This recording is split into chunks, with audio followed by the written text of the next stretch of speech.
Chapter 7. The Last Siege of Yucatan.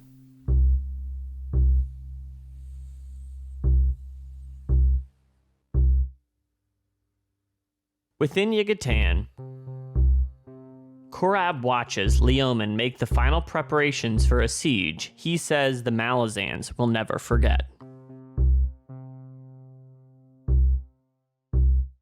I wasn't sure where the big conflict of this book was going to be, and I wasn't expecting it to be this soon, and was immediately frightened that it was about to happen.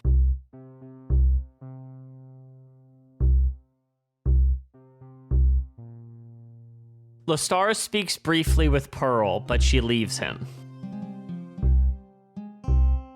Great time. Hilarious. Loved it. Just a little bit, silly and fun.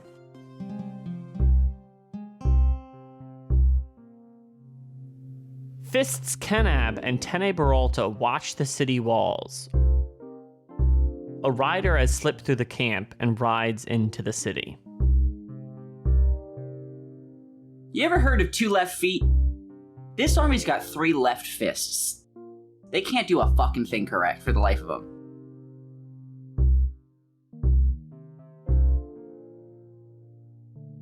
Captain Kindly and Lieutenant Pors wonder about Faradin's sword.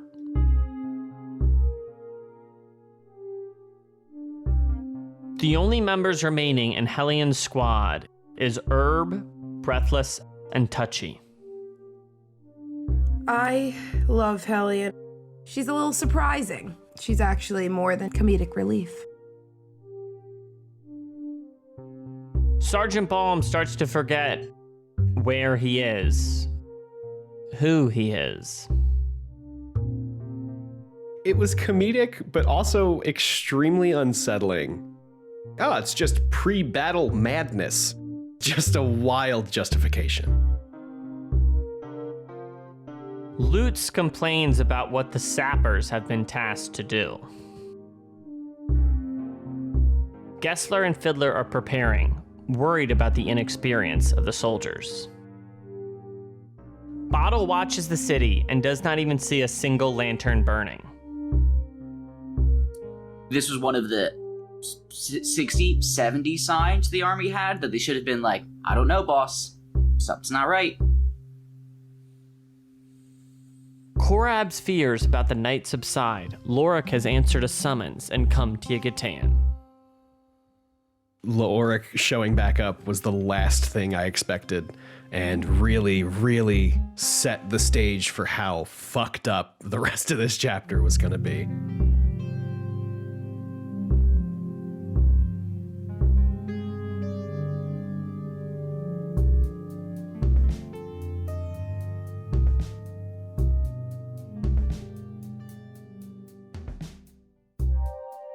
Under the cover of Mianis, Bottle and his group of sappers approach the city wall.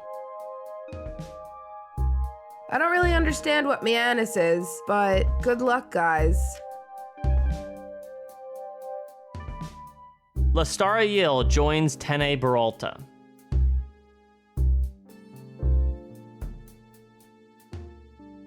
A now drunk Hellion runs into Fiddler, searching for her squad. Battles are chaotic, and man, they're more chaotic when you're drunk as hell.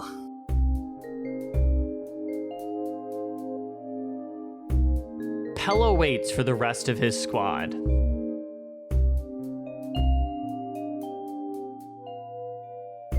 Lanterns flicker above the city. Fanatics, Leoman declares. His plan is going to work. Further evidence that this is going to get fucked up.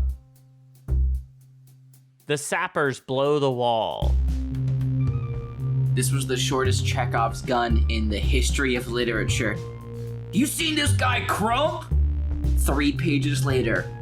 Ooh, I'ma blow it all. And then fucking insanity. Astara watches as body parts and stone rain down from the explosion. She's just living her life and then boom! Can you imagine being Lestar in that moment? Fucked. Leomin and the others make their way to the temple.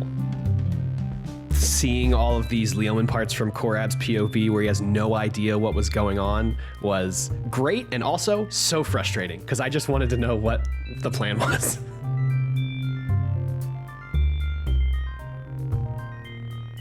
Bottle reunites with his squad. I love when random mages that we don't super care about at the beginning of the book end up being monumentally important. Love Bottle, great character. Fist Kenab commands more soldiers into the city. We in it now, baby.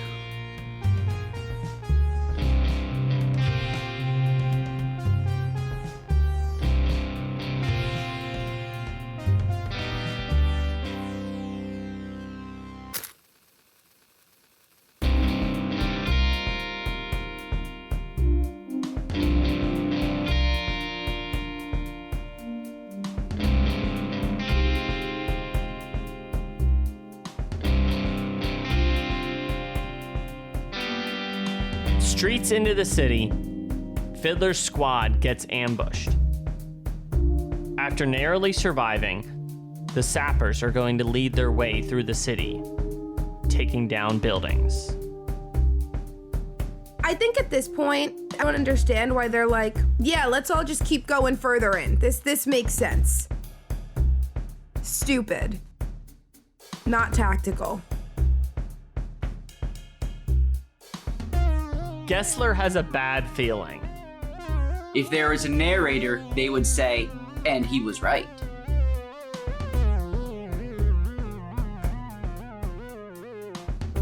Pella watches another sapper die, and then remembers his skinned knee and his mother.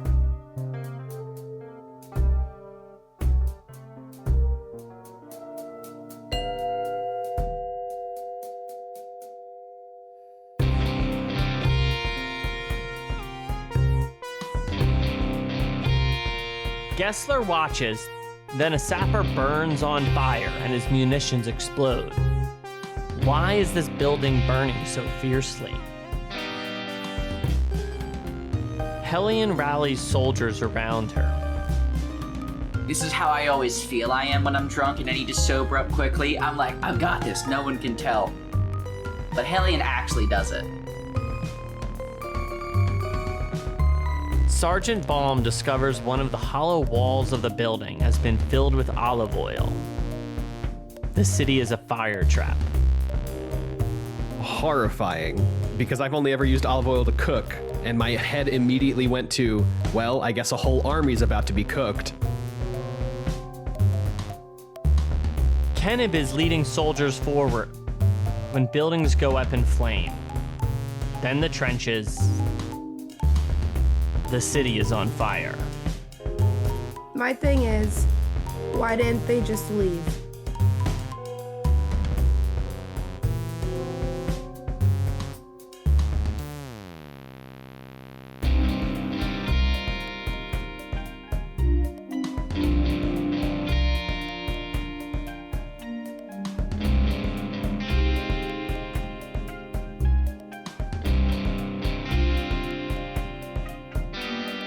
Timuel watches the city burn. A third of the 14th Army is within the city walls. Great day to be a Wiccan.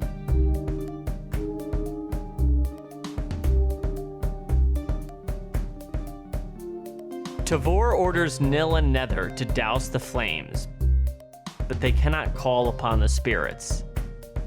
Something is about to come alive from the fire. Blood magic is best magic.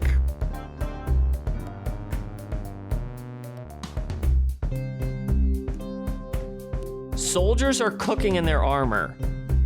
Kenib orders them to drop their weapons.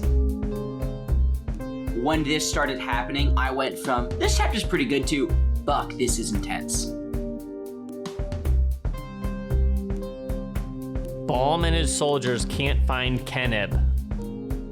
A fire elemental is being born.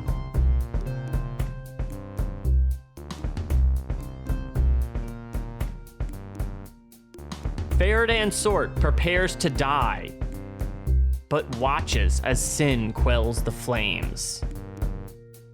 This was like another Leoman moment to see Sin back and doing big magic. Cool stuff. Hellion squad pushes onward. Hellion is killing it. I can't lie. She said we're gonna go in hard, we're gonna go in fast, and they're just thriving while everyone else is frying. Fiddler's squad blows a hole in the fire to escape to the palace. Gessler's squad unites with them. Truth takes all the remaining munitions. Truth runs into the flames. Gessler is held back from chasing him. There's a massive explosion, and they escape into the palace. There is like a truth hurts pun, just like it's there, I can feel it, I can sense it, but I can't get my hands on it.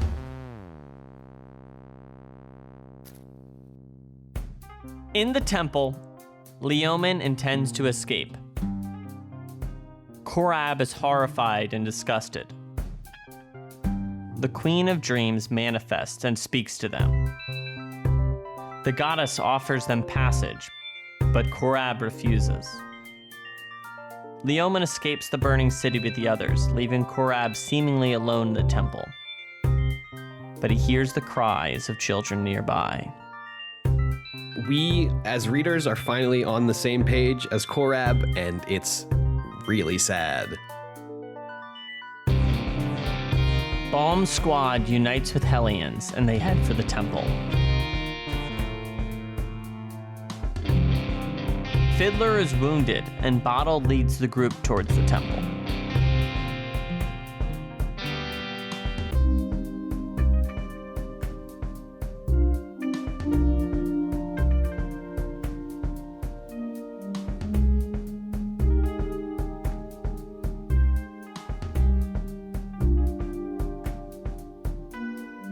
Kenib is on the edge of death when Captain Faradan Sort and Sin save him.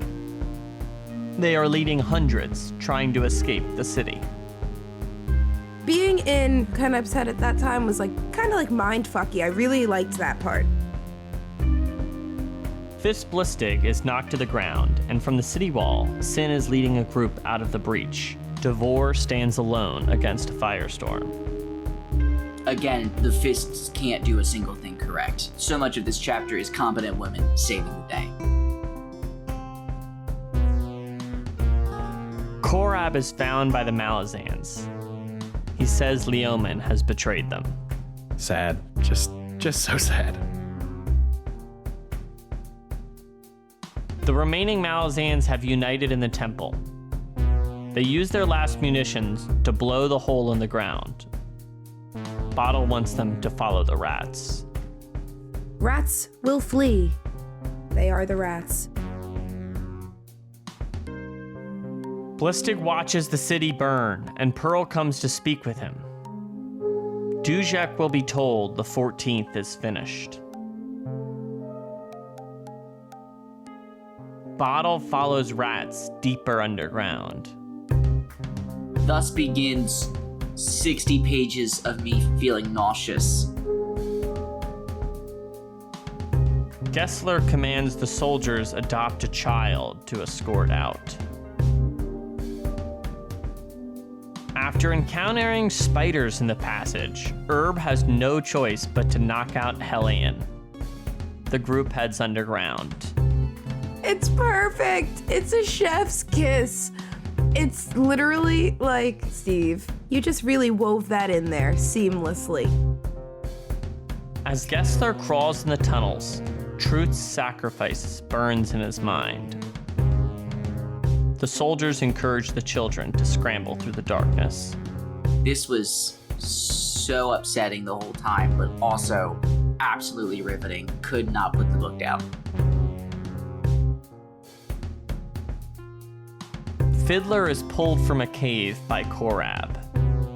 I mean, to see my favorite member of the 14th and my favorite member of the Army of the Apocalypse becoming bros, great stuff. Bottle is caught in a spider web, but escapes. I think Bottle's mind magic is one of the best magic things we've gotten to like really see into. It's not just using a warrant, but it's like connecting with the life force. Leading the way, Bottle finds urns with ancient honey. Cuddle suggests they use it to ease their burns. They begin to hallucinate. A roller coaster of emotions in this one section. Oh, cool, there's this good honey that'll make them feel better. Oh shit, they're all gonna pass out and die. A gut punch, honestly, in this already gut-wrenching section. Korab drags the unconscious Fiddler into the shaft and finds everybody else asleep. He puts honey on Fiddler and himself. Korab is a good boy. Love Korab.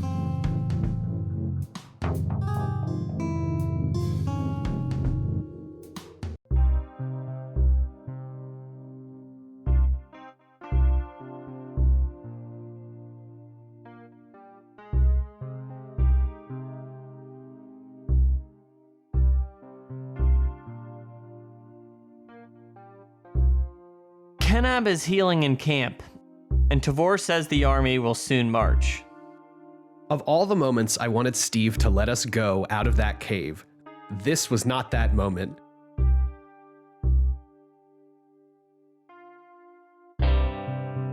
Blistic speaks with the adjunct and her command about the land, and orders are made for them to travel west to escape the plague. Big chain of dogs energy. We just got done this big shitty thing. We have to immediately move. There's something unbelievably terrible chasing us.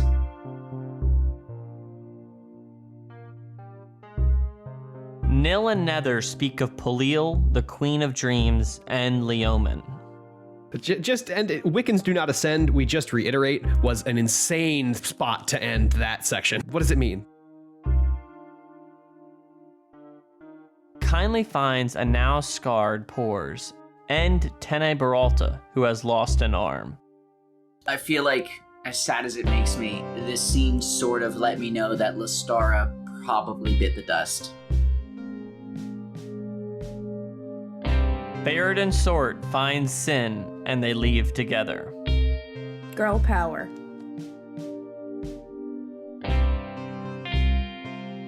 Keneb is rallying soldiers as the 14th begin to march.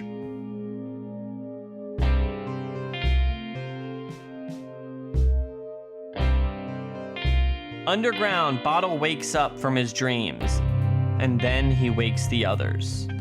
Glad they're awake, still equally as horrified that they're down there. Gessler dreamed he was fire. Bottle finds a way to try and dig their way out. There is no way to go back. Smiles follows Bottle and sends children through the tunnel first. Cuddle finally breaks the rock open, and a shaft opens to the sun. I was more scared than I had been that entire section because I thought they see the sun, but now something's gonna go terribly wrong. Faradan, Sort, and Sin are riding through the north. Sin has sensed something. They find a child near a hillside wall, and Sin reaches into the hole. There was always still a part of me that was like, it could be a different hole. Steve's the worst, he would do that. Bottle is grabbed by Sin, and she pulls him out of the hole. The sigh of relief that left my body upon reading that, wild. Sort begins to dig the children and the soldiers out. Bottle finds his rat and gives it a name. I love Bottle. I love his rat. I don't know. This was like, I guess, a sigh of relief. Everything was like normal. They were out. Gotta love it. Gessler checks to see if everybody has made it out and is surprised to see Fiddler and Korab are missing. He goes back to check but Korab is guiding Fiddler out in safe hands. The Korab and Fiddler whole experience is just like when you have two friends that don't know each other and you finally get them to hang out and they become really, really good friends too, and it's just so wholesome.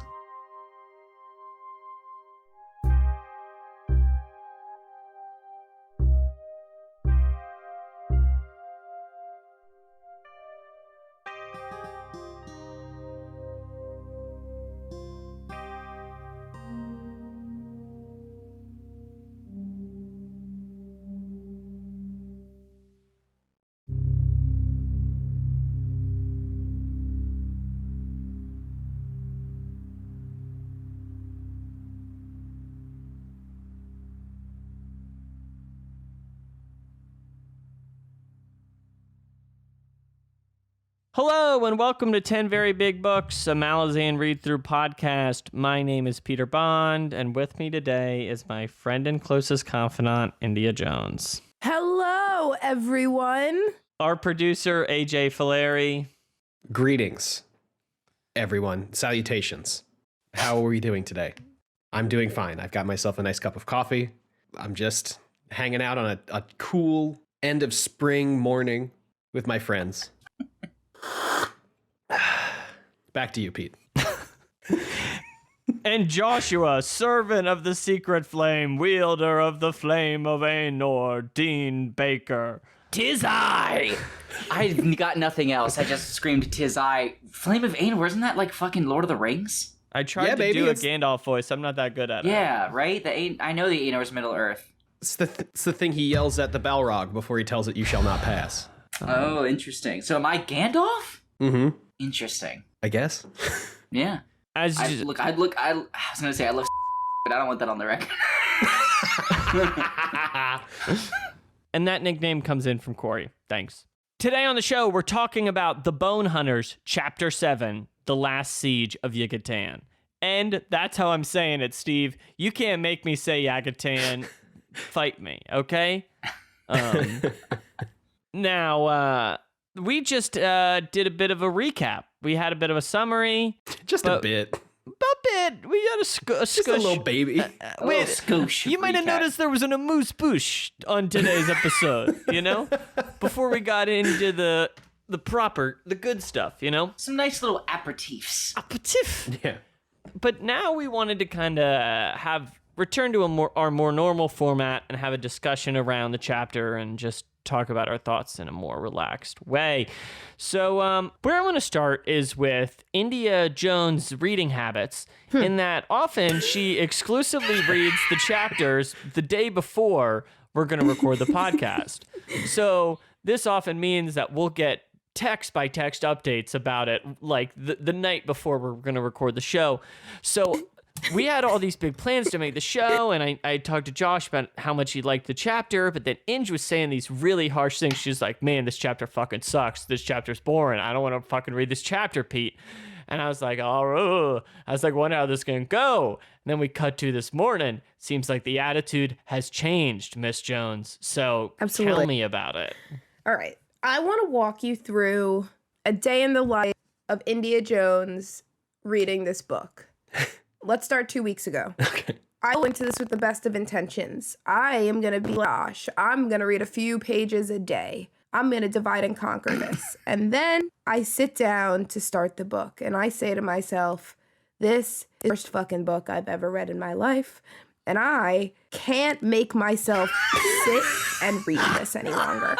So then I put it down and I watch Netflix instead.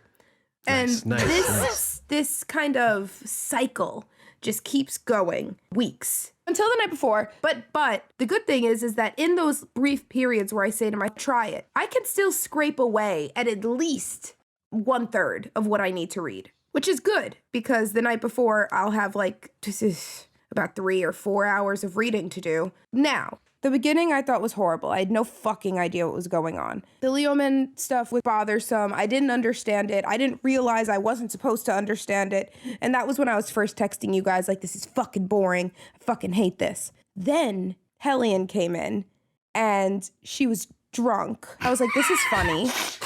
And then I kept reading and I was like, this is boring again. I hate it. And then she came, and then I started to realize what was going on. And I was like, where they would, somebody would be doing something, and then it would end, and then we'd go to someone else, and then we'd like pick up later for the same person, and now they're doing something else. For example, when Hellion lost her little group. And that's when I started to enjoy. So I went into this thinking, it's a battle, and it's only the people that I don't fucking like. This is gonna suck. And I don't blame myself for going in with that mentality. But Agreed. AJ said it to me, said, no, AJ, you're fucking wrong. But he was right. Great. Was extremely Awesome. Interesting and captivating. And that is what I liked. I was captivated by the story like halfway through. The half, I was like, what? But by the second half, I got into the swing of things. I started to just stop understanding things that I didn't understand. And just really started to enjoy the story. Definitely give it an 8 out of 10. Okay. I mean, Josh, did you kind of warm into it, or were you burning hot from the get-go? I like a challenge, and I like reading, and I like to sort of have to sort of grapple with things, and I really like the Malazan books. But what I don't like is lots of names. I've never been good with lots of names in general. I'm on the record that when I read, I can't imagine faces. I just sort of have a general vibe. And so the first half of this chapter was really difficult for me because I was like, I really feel like I should know who you are. I'm said that I like the 14th, so I'm sure I've met you, but I don't know who the fuck you are and why I'm in your POV right now. So that was a little bit difficult for me, but in terms of like the moment-to-moment stuff, I loved it, because I love the 14th. I really like this sort of very intimate view of the army, and especially an army before a battle of this size. I really find it interesting, because like in book 1, we're with the Bridge Burners, this elite unit. Everyone knows what's going on all at the same time, right? And I really like that in this one, we're in a common soldier, and it's just so much of like, all I know is the specific thing that I'm supposed to be doing, but in the grand scheme, not a clue. And I really like that, because as a reader, I feel like that's kind of how I should be. It's not fair when I always get like an overarching view of the battlefield from the general perspective. So I liked it. Aj? I had said in, I think both of the first 2 episodes that I wasn't sure exactly where this book was headed, and I was really just enjoying being with my friends again. But immediately at the start of this chapter, it's the scene with Leoman and Korab, or with Leoman and I guess Dunsparrow more or less, and Korab's just kind of there, talking about the preparations they made for the Malazans and stuff. And I was like, oh, this is going to be a big battle, because I had known kind of the myth of this chapter, that it's like this huge chapter and it's a cool thing, and like it's like the best chapter written across the 10 books or whatever.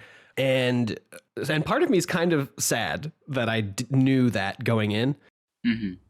But also, I don't think it would have made the impact a bit stronger, but the impact was still pretty strong. But I really did just enjoy this chapter from second one. And I did read it all in one day. Off and on, I just sat down and read a section every couple hours. And then that final section of going through the cave was all one sitting, which was just buck wild. I really wanted to take Steve on his word and start at 11 p.m. at night, but there's no way I could have done that. But yeah, great chapter, great time. I'm jealous. I wanted to do it in one sitting. I just did not have a spare 3.5 hours ever. Yeah. Straight. Sorry, bud. Yeah. Yeah, I am kind of bummed you guys didn't have that experience. I would say I wanted probably an ideal experience in that I didn't really know anything about the chapter. When I was reading this, I was in the habit of reading a chapter every day, and I sat down to read it, not really knowing that it was anything special. And then, you're halfway through the chapter. It's like, this is really fucking long. What's happening here? And then I flipped through, I saw how long it was, and, yeah. But I don't know. I'm sure it's still left a mark, Yeah, I think there's so much to be said about the chapter, and I to pick up on one thing that was mentioned earlier on was about Hellion and some of the humor in this chapter. overall, I think the chapter is just masterful in so many ways. But one interesting aspect of it is that there are these kind of humorous-ish subplots kind of in it. And there are these moments of humor that kind of give kind of a welcomed beat of levity in what can be such a claustrophobic, painful, and panicked chapter. Yeah. Yeah, I mean, it's something that we've seen Steve do before, right? But I think seeing it happen in such a condensed, like, I don't know, having it all be in one chapter is just bonkers. Because, like, even with Kapustan in Memories of Ice, that whole book, there's shit happening, you know, that whole time, the siege of Kapustan and all that stuff. But we get, like, asides of people, but it's also split into a couple chapters so we can, like, mentally be like, oh, okay, well, this chapter's done, which means this part of the story is done, so I can kind of check out. But for this chapter, it's like, no, you're here. You're in this. So those, like, every time we came back to Hellion was kind of just like a, okay. It's funny you mentioned Kapustan, because I think kind of what Josh was saying, I think this chapter is much more on the ground and personal than something like Kapustan was. And I feel much more like I was a participant in this than than the siege, you know? What do you think, India? No, I agree with AJ. I think it was super similar. I got the same exact vibes from it, other than it was just one long chapter. And I thought it was complete. I really liked it, though. I thought it was completely, I don't know. What do you think was different about it, PB? Josh? I want to say, I think the thing that's different about it brings us back to one of the first things we talked about in our opening thing, which is Pella. That's the difference. The difference is we are in Kapustan. I really feel like we were stuck with Gruntle, Itkovian. Yeah, I was about to say that. I think the Mortal Sword, whatever his name was, Berkelion. Berkelion. I think we were pretty much stuck with those three, and then the occasional other thing. But this one, we were everywhere all the time, and I really think it's great that we saw the same squads from different members of the squad, and I think that's what makes it very different to me. Like, I'm not just seeing Fiddler make every decision for his squad. I'm seeing it from Cork's perspective, I'm pretty sure. We see it from Bottle's perspective a bunch. I think that's the big difference for me, is that I felt much more like, because I had so many POVs, any time that any one of them was in danger, regardless of whose POV I was in that moment, like, I think the choice to not be in Fiddler's POV made me feel like Fiddler could die. I really thought Fiddler was going to die in this chapter in a way that I never felt Itkovian or Gruntle would die when reading The Siege of Kapustan. Like, when you're that hard into a POV, I feel like it's very hard as an author to kill that character, and it's not for Steve. Steve will do it. He don't give a shit.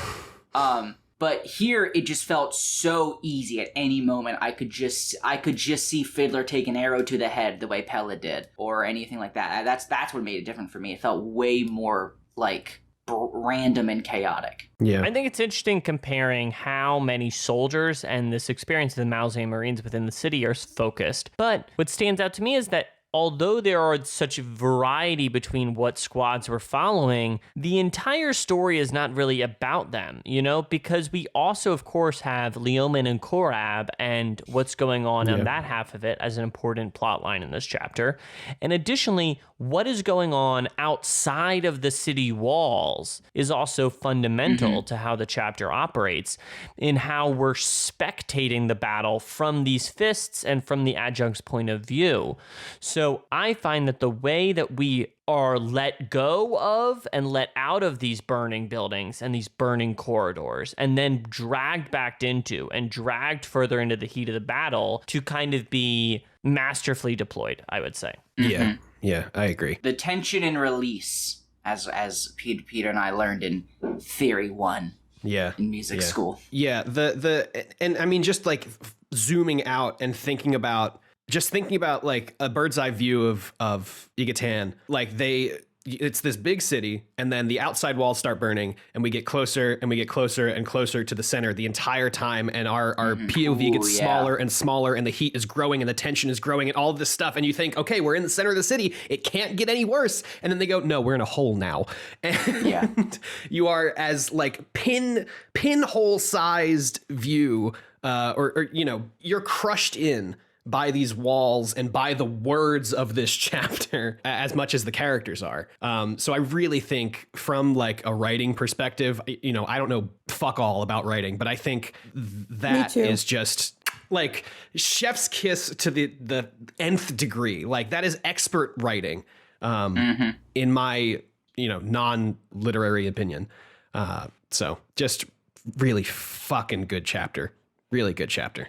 I didn't even think about the fact that the chapter literally encircles and makes its way to the middle. That is that's such a good analysis, AJ. And the fact that it is one big chapter is you are like, you know, on some mental level feeling like, well, I have to keep going so I get to the end of the chapter. So it's like you have no choice but to get closer and closer to the center of this city, and you have no choice but to crawl through this hole with them. Well, I think fundamentally that what's so successful with the chapter is it sets out to convey the experience of these characters and it conveys it to you, the reader. Yeah. And it puts you in their shoes, and it's so masterful at doing it, and it drags you along like them. And that's what's so effective, and I think what leaves such a mark on the readers with this chapter. Yeah. Can I quick just touch on... You want to talk about the honey dreams? Let's rub some honey on us, baby. I'm ready for the honey dreams. I'm so far before the honey dreams right now. I just quick want to touch on why I liked Pella's POV. Okay, sure. Just because, like, for all intents and purposes, they're a character we meet at the beginning of this chapter, and then they die, I don't know, 20 pages in or something. We did not meet them at the beginning of the chapter. We didn't meet them, but have we ever been in their head before? We've never seen their POV. No, this is the first time it's the point of view. Hoots. Pella, yeah. Yeah, sorry, I didn't mean meet. I just meant to see their POV. I think this was a first-time POV for a lot of these characters. Right, and so we get their POV for the first time at the beginning of this chapter, and then 20, 30 pages in, whatever, they die. And the last thing I think about is skinning their knee and seeing their mom. And I think starting off this siege like that really just sets it off on a good foot to be, like, fucking awful. Because like we said before, in Capustan, we were just seeing, you know, Gruntle, Idkovian, Berkalion, like these big kind of mythic characters. And to start off with this everyday soldier, not every day, he's in, you know, whatever, but just like this soldier that we haven't ever seen their POV before, and then have them die and to just like be a child again. I don't know. I think it just like really, I don't know. It impacted me in a way that I didn't realize until we started talking about it. So. All right, Ange, what's your derisive looks? I disagree. I thought it was, I mean, like, I don't disagree. Like, I agree with what you're saying. Sure. And your experience. Sure. But I just didn't care. I think maybe, like, I don't know. For me, it was just like, literally, the thought that I had when he's like, this reminds me of when I skinned my knee and then my mom had to give our money to get my knee fixed. Sorry, Mom. Now I'm dead. I was just like, okay. That's what went through my head. I really like the knee skinning thing, but I'll agree I did not particularly mourn the loss. But it was I thought it was a really cool memory because I feel like that was implying that that's what, like, literally that one action in their life directly brought them to this. Because if they hadn't skinned the knee, they would have saved up the money to move out of that part of the city, which probably means that they wouldn't have joined the army because they would have been in a better part of the city with probably more opportunities. And if they hadn't done that one dumb thing in their life, they wouldn't be there in that moment. And I feel like that would have been more impactful if it was a character we had ever been in their head before or talked to. Yeah. But I think that's kind of the point. Like, I didn't mourn Pella. Like, I was sad they died because it's a person dying, but I didn't like mourn them per se. And Josh, I think you're right. It would have had a more of an impact if we had known them. But the fact that, like, I think it's just illustrating the point that, like, there are so many people who we know their name, right? And like, we know the people in this army, but like later in the chapter, like 4 of them die at once and we just like continue reading. But I think with using Pella's POV in the very beginning is like trying to set us up to care more about these characters and to like, you know, engage with the idea that like, oh, they are people. You know, like they have whole lives ahead before them that we don't know about. And like they would have had whole lives ahead of them that we don't know about. And now they're just, you know, gone. So that's that. A moment I love in the chapter is when they put together what's going on, that the walls are filled with these olive oil. And there's kind of this like sinking feeling. You're like, I feel like the chapter already, there's this sense that things are off and you know things are going to go bad. But like we are well past the threshold then, you know, everyone's inside the city and you know that like the match has just been lit. If, what's his name? Crump.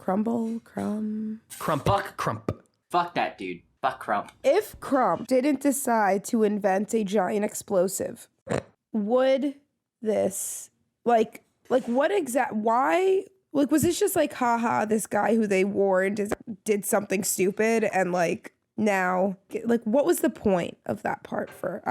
Is that what the fire started? Like, is that when the fire started? Like, At best, India, I think it's possible that if not for that, they would have made more breaches or a bigger breach, and perhaps the fire would not have been able to cover that many breaches and there would have been an escape, but that's just conjecture. Like, I don't know. I was just wondering what the purpose of that part was, is all. Honestly, I think for me, I was lulled into a false sense of security because I thought that was the bad thing that happened. Yeah. Personally, until the olive oil, I was like, oh, the bad thing that happened was they botched the entrance and now they have a much harder time in the beginning and they're going to get ambushed more easily because they essentially have one chokehold they have to get through. And I was like, well, it's fine now for the rest of the chapter. I know the big bad enemy is this fuck up. But nope, it's actually a giant fire city. Olive oil. AJ, how do you feel about Leoman? Fuck him, I guess. I understand what his head is doing. Like, he had put all of his eggs in this Dryjna basket, only to have it foiled. And so he's really grasping at anything, any way that he can still be right, or that he can still, any way that he can justify the previous means to this unprobable end, which is, you know, the apocalypse coming or whatever. So, I mean, it really fucked up, but I don't want to say I understand, but I understand what he's trying to do. I don't think it's right. I don't think it's gonna work, but hey, if somebody promises you a new Shaikh, you got to follow that line, baby. Yeah, like, he doesn't even want the Shaikh. He doesn't want the Shaikh, you know? He's just kind of doing whatever he can at this point to like escape with his life. Well, escape with his, yeah, I was about to say he's definitely a coward. Definitely a coward. He's the Calor of 7 cities. That's my thought. I think Calor, though, has malicious intent. I think Leoman's intent is I think Leoman is so scared and he just wants to survive and be right and like do something big and good that he thinks is good, I guess. And maybe that was the initial intention, but now I think it's really just like, help, I need anything. Like, he's grasping at everything. Just like, please let me be right. Let everything that I've done up to this point not be for nothing, you know? I personally feel like he is, whatever his outcome is not going to be good for him personally. No, I think it's going to be he's going to get some karma. Yeah. Ange, how are you feeling about Leoman? I feel like this chapter kind of confused me about him because where I thought, you know, this guy's just really into Dryjna and the rebellion. Now I was like, did he ever even actually care? Or was he just kind of like, power? I like being in control. And this I think that's it. rebellion has me with all these cool followers and I can just do whatever I want. And then he was like, this actually is getting a little hot. I think I'm just going to throw everyone away and just go start over. Like, he doesn't really care about the meaning of what he's doing. He just, I think, likes the power of it all. Mm-hmm. So he's so willing to just kill everyone and start over if it means like, oh, this went to shit. So, like, it's kind of fucked when you think about it. He literally is like, I'm going to kill everyone, get my new goddess. And Korab kind of says it when he's like, you're just going to find her a brand new army because you killed her the whole army that you had. And he's like, yeah. And leaves. Mind blowing. The guy's crazy, out of his mind. He seems almost to be like annoyed that he is a part of the rebellion, you know, and like disdains the idea that he's doing things and he's accountable for it. You know, he's like, well, I burned the city down, but like, did I really? You know, wasn't it like, you know, who did it? You know, it just doesn't seem like a big accountability guy. Is my impression. Definitely not accountable. Yeah, I think that's not up for debate at all. He's doing it for the apocalypse, baby. He can do whatever he wants. But Josh, of course, when we talk about Leomin in this chapter, I would say steadily since House of Chains, Korab has like kind of emerged as a character that we are following. But I would say this is really kind of a bigger entree onto the scene, you know? How'd you feel about following him through this tumultuous night, you know? I've said from the get that I love Korab and that I want to have more of him, and Steve has delivered. Morab. Yes, exactly, AJ. So, yeah, I love it. I'm excited. It's so rare that I feel like a character has a complete change of heart, A, and B, it makes any kind of sense to me. And I feel like Korab has had both of those. Like, literally last chapter, he's death to all Malazans. And then his leader leaves him. His whole army is burned alive. He meets a bunch of Malazans. They don't immediately murder and eat the children he's protecting, and they help him get out. And he's like, fuck all my homies. Malazans are my new homies. Like, he's friendship like, with Leomin ended. yeah. So Malazans good. are my best friend now. Yeah. AJ, can we talk about the honey now?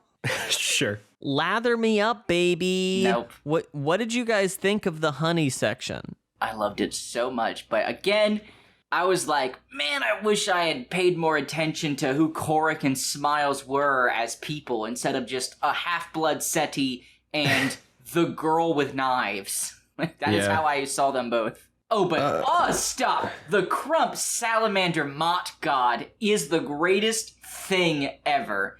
Yeah, did we know that Crump was a bowl brother? In this chapter, there is a sentence where someone approaches a bottle and they go, look out for Crump. He got kicked out of the Mott Irregulars. And to be in the Mott Irregulars, I guess there's more than just the bowls. Right. But then he does call himself a bowl later when Crump's he's getting not my yelled name, at. I'm a bowl. I was Yeah. like, wait, what the fuck? But which is incredible. But what I love is that he seems like it felt like that's a dream he's had multiple times. Cause he's just like, I know what's gonna happen when I pull the tail. And Salamander's like, yeah, but you're gonna fucking do it anyway. And he's like, oh, you're right. I like how we're giving Crump this like, country show boy. Well, I mean, he's just a good old country boy. Him and them Bowl brothers. We've had we've had Bowl brother like Southern twang like written out. Like, so that's how they talk. That's canon. And I says them marsh trees, you know, like it's right here. I do declare. Yeah. Can we just talk about the Duke of Hazzard's remake on the show? Can we get that in there? I watched that movie, I'm not kidding, dozens of times because, again, grew up only allowed to listen to country music, grew up with a lot of Confederate symbolry in the area I lived, I owned the entire Dukes of Hazzard series on DVD, loved those movies. They're really trying to make Johnny Knoxville a thing then. They were, yeah. Who was the other character? Was it Sean William Scott? It was Sean William Scott. Yeah. Oof. All right, hold on. I'm trying to find the honey part because there are spots I want to talk about. Honestly, I feel pretty satiated. I could move on. Well, there were some of the dreams. I learned a lot from the dreams. I loved the Korik. I think the Korik one's the best in my opinion, besides the Mott thing. The Korik one's so good. When he talks about how like he's a half-blood and all, like, the full-blooded Seti basically became... It starts with an N, I can't think of the word, but they became part of the Malazan culture because they fought with them for so long. And so the only ones really paying attention to the old days were the half-Seti. But, like, I found it really interesting that he found those acts godless because those rites only belong to the full Seti, but they still do it anyway. But then they found their own meaning in doing it, knowing that they had no meaning to doing it. I just loved it. I thought it was so cool. Although the fetish thing was confusing. The end sentence, the fetishes, he thinks, are something wholly else. What does that mean? I think the one I really liked was Gessler's because he sees himself as fire, right? And he talks about truth in there, but I don't think it's too much of a logical leap to be like, oh, Gessler's blaming himself for everything. Because, like, he is seeing himself as this all-consuming fire, right? Mm-hmm. Mm. And I don't know. I just think that's really poetic and sad and, like, you know, just makes me upset. The dreams were good. I really enjoyed them. Yeah, I agree. All right, let's put a pin in us talking for now and take a listen to some experiences of reading this chapter we got from the community. We'd asked for you guys to send in some voice memos. A few of you did. So we're going to play a summation of those thoughts right now. Hi. Hey guys. Hey guys. Hey folks, Hello, this is Iskar Jarak. this is Vanessa. Andy Smith here. Blue Jay. Pete, or Battle Dad on the Discord. Super excited to talk about that chapter. Chapter 7. I've read a lot of fantasy, and I've never read anything like Chapter 7 of the Bonehunters. I still haven't. It's probably the best chapter in the entire Malazan Book of the Fallen. Hands down, the best chapter I have read in my entire life. What a blast, literally. Incredibly traumatic. One of the greatest fantasy set pieces ever put to paper. It's like one of the most visceral chapters to read. It didn't let me go. Steven Erikson jokingly said, don't start it at 11:30 at night. That's actually exactly when I started it. And so I stayed up till 3:30 in the morning reading the end of that chapter. What really struck me was how vivid the imagery was. It was also the chapter where I actually started to pay attention and really enjoy Bottle, and he's really one of my favorite characters now. The intensity of the experience, jumping from soldier to soldier, and Erickson's ability to make me care about each and every one of those characters, even if they only got a paragraph or two. Obviously, the friendships about all of these characters caring so much for each other, it was incredible, literally spectacular. It seemed like it had a sort of a life of its own, and in a way, it kept building momentum throughout. It just got better and better and better, and just more visceral and intense the further in they went into the caves. Just from a pure energy standpoint, I remember having like those heart palpitations, not being able to put it down. I read it at night, just that feeling of anxiety and all of that real intense emotion. The big thing that impacted me was Pella and his little narrative in his head as he died. Scraping his knees and going back to being a child was just heartrending to read, and is every single time that I read it again. Fuck you, Steve. And it hits you with the literal heat of the fires that the Bonehunters are being forged in before crushing you under the weight of the claustrophobia. Claustrophobia. Claustrophobia. It's one of the most visceral reading experiences in my life. I mean, it really is something of beauty that Erikson pulled off here, and I don't see how anyone could ask for anything more. Some of the best fantasy writing, and there's nothing like it, not even in Malazan. I absolutely loved it. That final line, for hood's sake, Gessler, I've never been in better hands. Just so good. Korab is the best character ever. Well, I hope you guys continue to enjoy the books and keep doing the podcast. I love it. Bye.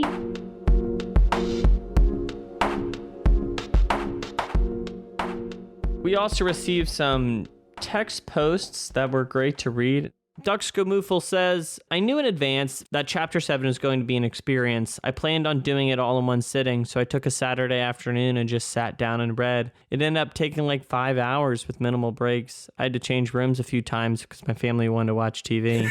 I specifically had a huge problem with the fact that I didn't think olive oil was flammable. I also Still thought kind of doubt that, but whatever.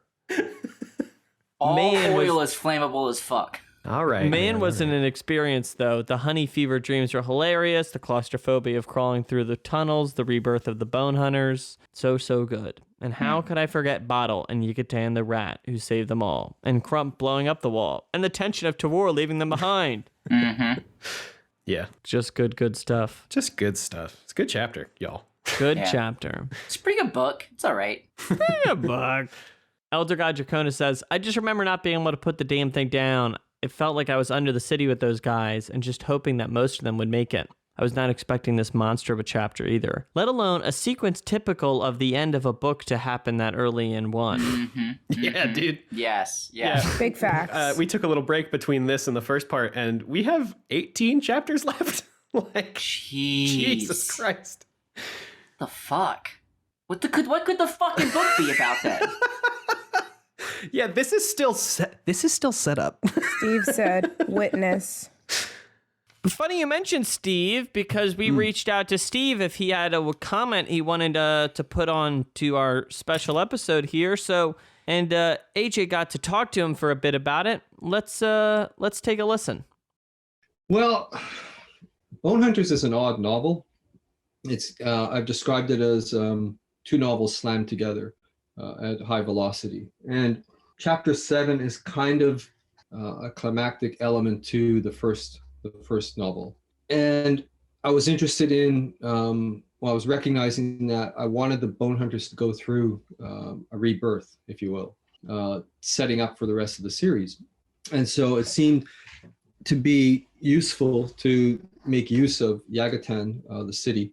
There's a pronunciation that I bet everybody's got wrong, but anyways, as their birthplace, because there's historical echoes to Dassen, Ultor, and various other elements, Seven Cities especially, as being formative for the bridge burners. So I wanted to repeat that in a sense with a few twists. But when I got to chapter 7 and I realized that I was going to be pushing these characters through the underbelly of the city, it struck me that to make this thing actually emotionally impactful for the reader, there was no way on earth I was going to actually let the reader go. And so that's why the chapter just went on and on and on, because just as the characters are crawling their way down through the workings of the buried city, I wanted the readers to be as claustrophobic and as trapped in there as possible. So there was no letting go.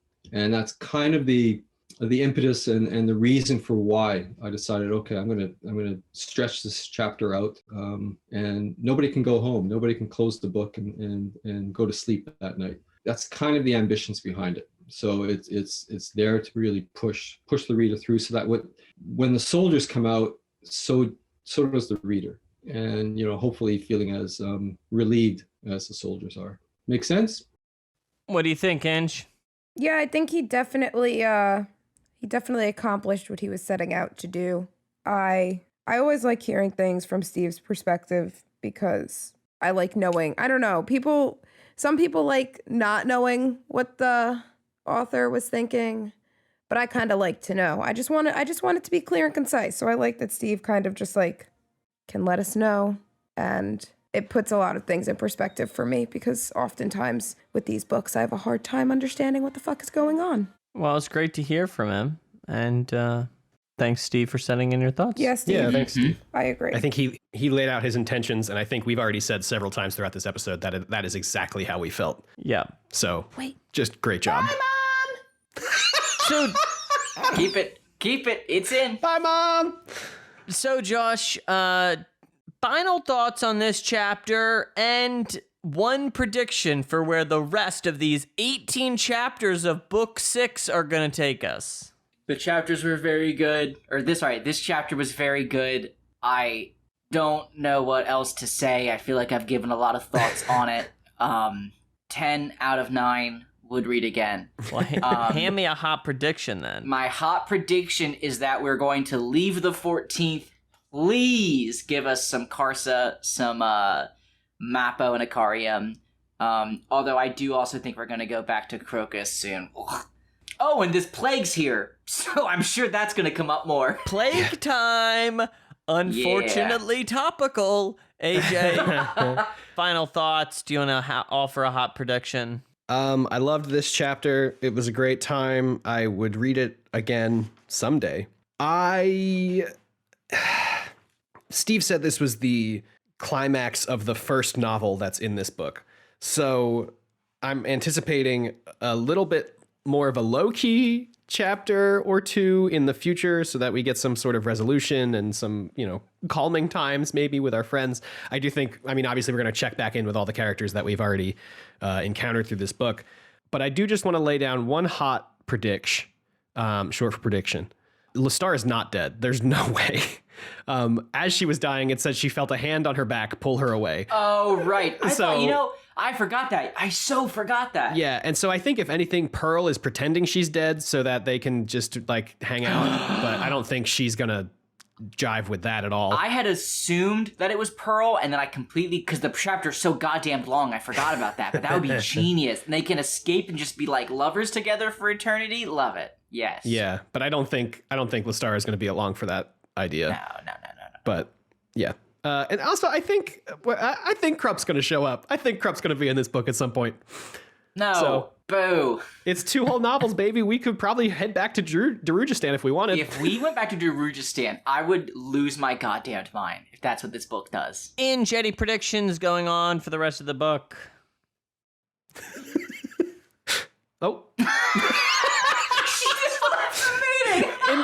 India just looked at us with a face Disdain. like she was keeping a secret, and then she hung up on the call. Wow, that was good. That was a power move. Holy shit. She's Welcome back. You good? And that'll do it for us today here on 10 Very Big Books. Let us know what you think of the show at 10 Very Big Books on Twitter and Gmail. And thanks so much for listening, everyone. I think that's it. Thanks to everybody who sent in their thoughts. This episode was a lot of weird work, just like weird structurally. So thanks for being along with the ride with us. Thanks for sending in your thoughts. We always appreciate it. Cool. And you know what they say. You can't believe everything you hear. When I say come, you say passion. Come. I'm hitting stop. Bye.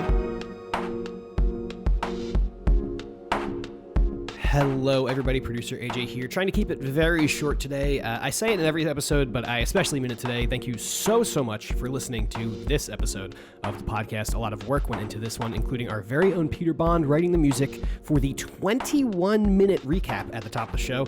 Big ups to him and the whole team for this one. If you'd like to send us your big ups, you can do that on Gmail or Twitter at 10verybig.books. You can also join our Discord, bit.ly/VBB Discord. You can also become one of our patrons over on Patreon, patreon.com/10verybig.books. All of those links will be in the show notes. And not as always, thank you so very much to Scout Wilkinson for making our spectacular special Chapter 7 art. You can follow her on Twitter at HumbleGoat for some D&D character smooch sketches. And like I said, the wonderful music in today's episode was written especially for today's episode by our very own Peter Bond. And of course, the wonderful music you're hearing right now is by the one and only Amaranthin from their album Simulant Rain, which you can find along with their other music on bandcamp.com. Links to their pages will be in the show notes. And 10 Very Big Books will be back in 2 weeks on May 21st, where we'll be discussing the Bonehunters, chapters 8, 9, 10, and 11. I'll talk to you then. And thank you so much for listening. Perfect. Was there anything else that you wanted to say about it? No, I'm sure India's complaining all the way through it, but that's one of the best parts. I'm sort of anticipating that anyways. Yeah. But that's fine too, because one should complain all the way through it. She's right to do so. It's a kind of an act of cruelty on my part for the reader, to actually do this to them. But hey,